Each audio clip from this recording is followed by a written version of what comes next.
From this na queen size bed to this na finally magkaka-king size na tayo. So eto nga pala ang agenda natin today. Magpapalit tayo ng kutsyon at dahil queen size nga lang itong higaan namin, syempre kailangan nating ipa-extend yung mismong papag or bed frame. So eto nga pala, nag-video na ako dahil isisend ko nga ito dun sa na-contact ko online. Nag-post kasi ako dito sa group area namin. So, ang sabi ko dun sa post, looking for carpintero, kaya gumawa ng bed extender. Ito yung material na gagamitin, isang plywood or marine plywood na 3/4.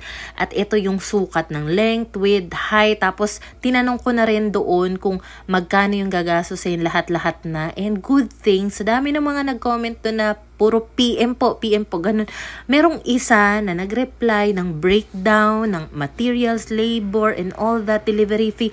Tapos, umaga yata ako nag-post noon. Mga after lunch, nakapag-messagean na kami nung gumagawa. And then, kinagabihan, ito nga, siguro mga alas 9 ng gabi to, naihatid na agad. Sobrang bilis. Ito palang si kuya na nag-reply sa akin. Meron siyang woodworks shop Kinemberlu. Basta gumagawa siya ng mga furniture cabinet, kung ano-ano pa. So, alam niya na talaga kung paano yung diskarte dito nga sa request ko. Nakakatuwa dahil saglit lang talaga, hindi man lang umabot ng 24 hours, nagawa niya na agad. And sabi niya nga, mukha daw kasing kailangan ko, kaya ginawa din daw niya agad.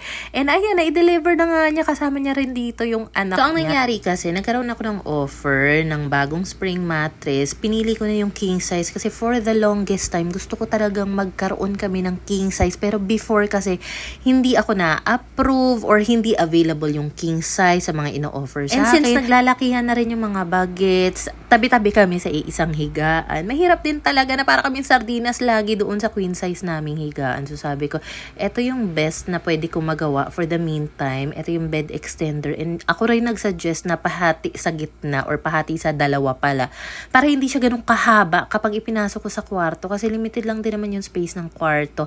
So ayan na nga, ang ginawa rin pala ni kuya dito, meron siyang binitbit na mga screws, mga drill. Kasi i-drill niya nga itong dito, yung parang dugtungan, para mai-screw ko daw kung gusto ko na naka-fix siyang ganyan. So, sabi ko, wag na kuya, wag nyo nang i-screw. Ako na lang bahala if ever mag-decide ako na pagdikitin niya in the future. In the future, so nag-iwan lang siya sa akin ng screw at saka tornilyo ba yun. Basta, ayan na nga pala yung binutas niya kanina. Gusto niya nga sana, sila na mag-set up doon sa kwarto.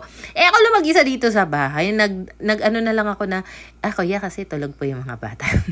Siyempre, pero kasi tiwala rin ako sa kanya. Ewan ko, may instinct ako na okay si kuya, kaya kahit ako lang mag-isa dito, hinayaan ko silang pumasok kasi may tiwala ako sa isang tao, wala namang problema. So, ayun nga, nagbayad na rin agad ako sa kanya and kinabukasan na nga pala ito. Ang unang pinakabumungad sa akin na message pagkagising ko, yung message ng landlady ko. Ayun nga pala si Mom, si Charlene, ang pretty landlady ko.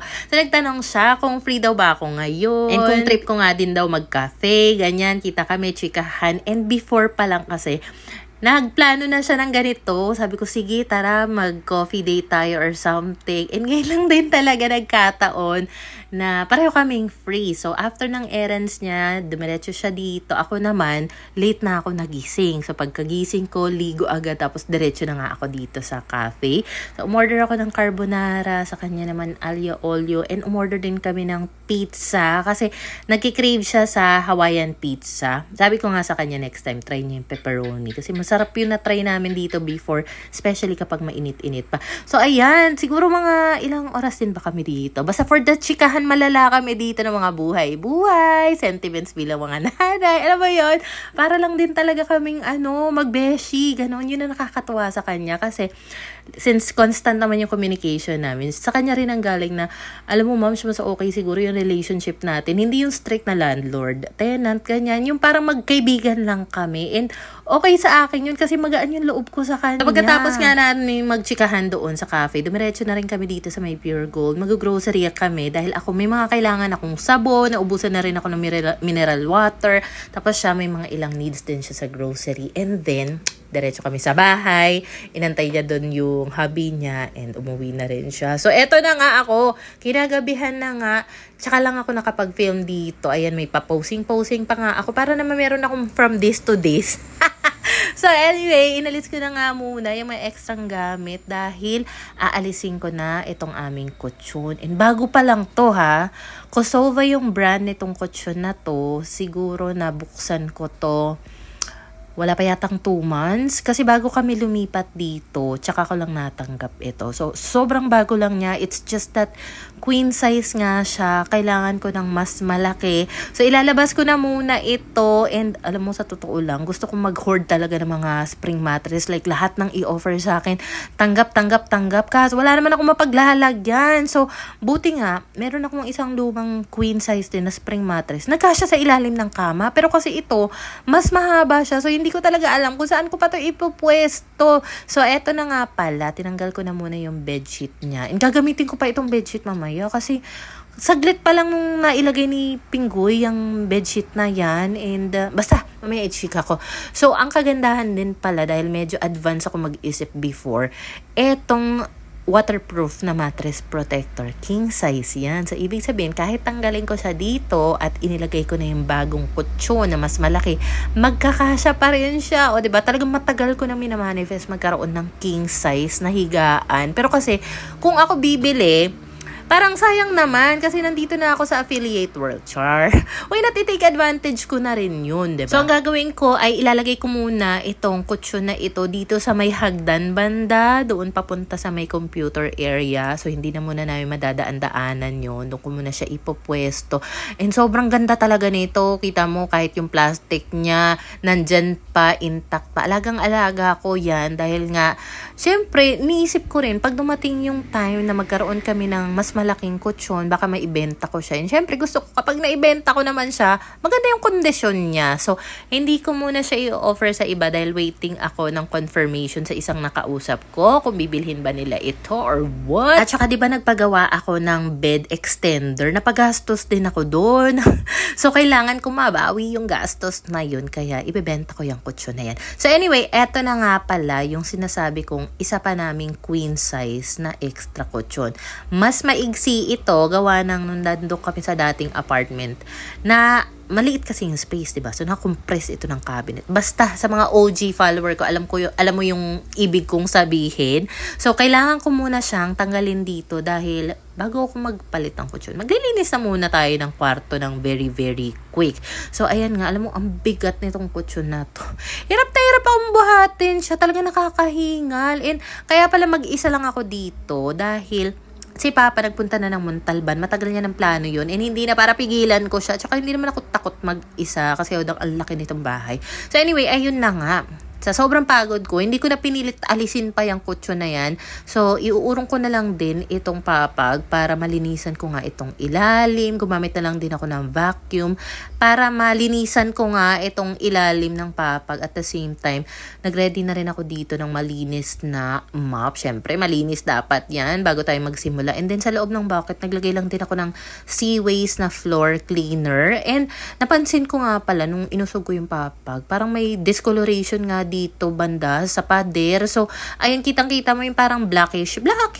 So, pinasadahan ko na muna siya ng mop. And effective din talaga yung Seaways na floor cleaner. Kasi kita mo naman, konting mop ko nga lang dyan. Natanggal yung dumi dyan. Kasi pag napabayaan ko yung mansya dyan sa pader, ay talaga namang mangingitim ng husto yan. Tapos, may hirapan akong alisin. So, dapat kapag fresh pa yung dumi sa pader, punasan na agad yan. So, anyway, pagkatapos ko nga magpunas dito ng very, very light, alam mo, gustuin ko man mag-general cleaning. Napapagod na rin kasi talaga ako dahil gabi na yan. So, sabi ko, kung ano na lang yung kakayanin ng energy ko ngayon, yun na lang talaga. So, anyway, after ko makapag-vacuum, dumiretso naman ako dito sa may sala. Vinacuum ko rin yung mga natanggal na kahoy nung dinrill nga ito nung woodmaker.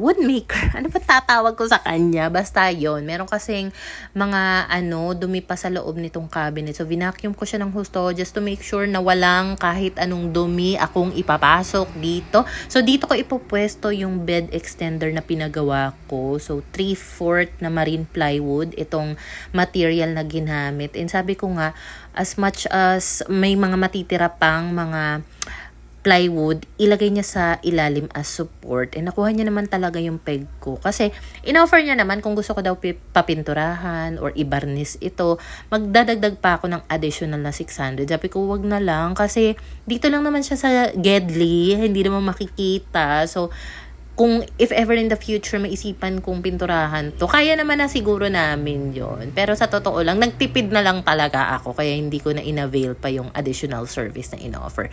So, ayan nga pala yung itsura niya. So, hindi ko na siya in-screw. Ayoko nang i-screw pa siya dahil maiipit din naman siya ng papag. So, ibig sabihin, hindi rin naman siya gagalaw-galaw. And, alam mo, natuwa rin talaga ako dahil sinukat ko yung height nito, 39 centimeters. Saktong-sakto. Ang galing ni kuya. Sobrang professional na grabe naman talaga. Tuwa-tuwa lang din talaga ako kasi iniisip ko nung una, ano kaya kung umorder na lang ako ng mga marine plywood na pre-cut? Kasi meron na yan, even sa Black App, online. Tapos ako na lang magpapako-pako, gamitan ko ng stick wheel, ganyan-ganyan. Kaso nagmamadali na nga ako kasi kating-kating na nga akong i-upgrade yung laki ng aming higaan. So, ayan, nakuha niya yung gusto ko. As in, sobrang galing ni kuya. So, ayan na nga pala after kong mailagay. So, next agenda na nga tayo at maglalagay na nga tayo ng pinakabago nating kutsyon. Pero before that, tinesting ko na muna just to make sure na hindi ito gagalaw-galaw. Kasi if ever na maglagay na tayo ng kutsyon dito, tapos magtalon-talon dito sa side yung mga bata. Syempre, ayoko naman na uuga-uga yan. Pero so far, so good. All goods. Siniksik ko lang din yung extension cord sa gilid niya dahil kakailanganin namin ng saksakan dito sa may headboard. So for the vacuum ulit ako dito hanggang sa makakaya. Hanggang sa makakaya bago ko pinasok sa loob or sa ilalim yung isa pa naming kutsyon. Hindi na rin sumagi sa isip ko na bumili or magpagawa ng king size na bed frame kasi sayang naman tong papag na pinagamit sa amin ng landlord ko, diba? So if ever lang din naman na dumating ang time na may mag-offer sa atin ng bed frame, syempre ipupush natin yan. So anyway, dito na nga po tayo sa pinaka mabigat na part. Yes, mabigat kasi siya talaga. Tapos, ayan, nirolyo-rolyo ko na nga lang siya dyan para maipasok ko dahil, alam mo, natatakot na rin ako magbuhat ng mabibigat kasi there was a time na na-experience ko nga, nagbuhat ako ng medyo mabigat na mga bigas-bigas lang yung ginrocery ko. Sumakit talaga yung likod ko. Ilang araw kong ininda yun. So, eto na nga ang pinakabago nating spring mattress and syempre dito ako sa trusted kong brand, Kosova. Currently, meron kaming 4 na Kosova spring mattress. Isa nasa kwarto ni Papa, isa nasa ilalim nitong papag, yung isa na inalis ko lang na nasa labas ngayon at pang-4 nga ito. So, ito nga pala yung inclusion niya. Meron siya ditong after sales card like for warranty Kinemberlu. So, na-pause muna yung pagliligpit ko dun kasi meron palang maghahakot dito nitong ano bang tawag nito? Yung sidecar ng tricycle. So, sa kakilala yan ng aking landlord and inantay ko lang na mailagay nila doon sa van na gamit nila and bumalik na nga rin ako dito sa kwarto dahil inaantok na rin ako niyan. Medyo na rin to, late na rin yata. Mga 11:30 na ng gabi. Ito pa rin yung pinaggagawa ko. O, diba? Ang dami ko pang kailangang i-film na kung ano-ano pang angulo. So, inaantok na ako. Napapagod na rin ako. So, sabi ko, ko na nga lang, bilisan ko na nga lang para makapagpahinga na nga rin ako. So, medyo kinakabahan pa ako habang inaayos ko to. Kasi parang king size yung in-order ko. Pero bakit ganito? Parang maliit siya. Kasi nung nilatag ko siya ng ganyan, hala, ang liit niya. So, kinakabahan ako. Baka nagkamali sila ng padala. Pero, nung binutas ko na nga itong plastic niya, gawa ng nakakompress ng matagal, diba? So, nung binutas ko siya nahanginan, ayan, lumaki. As in, saktong-sakto siya doon sa papag namin. Yung pinagawa kong extender, saktong-sakto. Ang galing ko talagang magsukat. Kasi sinukat ko talaga ng maayos yan. Gusto ko, sakto siya, walang excess, walang kulang, and tinry ko agad siyang higaan dito kahit may plastic pa kasi tinatansya ko na kung magkakasya nga kami. Kasi before, nung queen size pa yung higaan namin, kapag ganito yung posisyon ng higaan namin, laging nakalaylay yung paa ko. Ayaw ko nun. Ayaw ko talaga na natutulog na nakalaylay yung paa. Sobrang nakakangala yun. So ngayon, kahit na magrolyo-rolyo kami dyan, caring-carry na talaga, hindi nalalagpas yung paa ko. And for reference, 5'5" lang yung height ko. So, perfect talaga ang king size bed for us. And yes, medyo lumiit yung space dito, pero decent pa rin naman yung space na yan para mabuksan yung built-in cabinet, malakaran yung side na yan. So, ang importante naman dito sa kwarto is mas komportable yung higaan namin. Dahil kung kailangan naman namin maglakad-lakad sa gilid niyan, hindi naman kami magtatagal. Mas nagtatagal kami kakahiga. So, ayan nga, pa-posing-posing pa ako ng from this to this. So, anyway, hindi pa talaga siya fully fluffed dahil within 24 to 48 hours pa, mas uumbok yan. Napansin ko, yung mismong tahi na Kosova na pangalan, nandun pala sa headboard. So, inikot ko na muna siya.